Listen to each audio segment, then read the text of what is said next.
দীপারানী পালকে বলতেছি, আপনার বাবা, আপনার মা, আপনার আত্মীয়স্বজন, আপনার পাড়া প্রতিবেশী, আপনাদের সবাই মিলেমিশে আপনাদেরকে বিয়ে করাইলো এবং আপনাকে বিয়ে করাইলো। ভাই, আমি এই জিনিসটা বুঝলাম না যে আপনাকে বিয়ে করাইলো, আপনার ২ টা সন্তান হইল, আপনার স্বামী সিঙ্গাপুর প্রবাসী।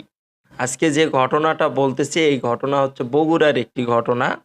তো এই দীপারানী পাল তিনি তার স্বামীর ঘর সংসার ছেড়ে অন্য এক পরপুরুষের সাথে প্রেম করতেছে।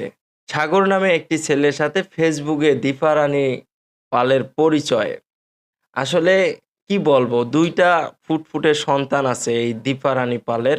মানে সন্তান ২ টাকে দেখলে আসলে মনটা ভরে যায় ভাই। এত সুন্দর ফুটফুটে ২ টা সন্তান। এই সন্তান ২ টা থাকা সত্ত্বেও তার স্বামীকে ছেড়ে, তার শ্বশুরবাড়ির লোকজনকে ছেড়ে সে অন্য একটা ছেলেকে ভালোবাসে।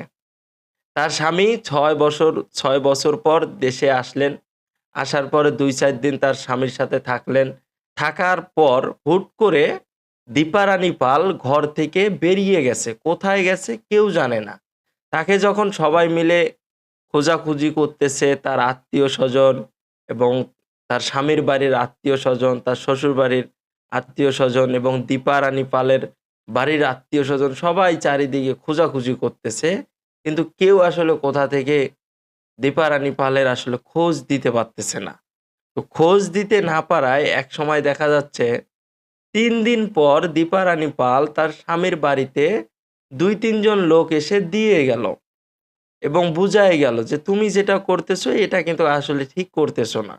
তুমি তোমার স্বামীর সাথে ঘর সংসার করো এবং তোমার ২ টা ফুটফুটে সন্তান আছে। এই সন্তানগুলোকে মানুষ করো।"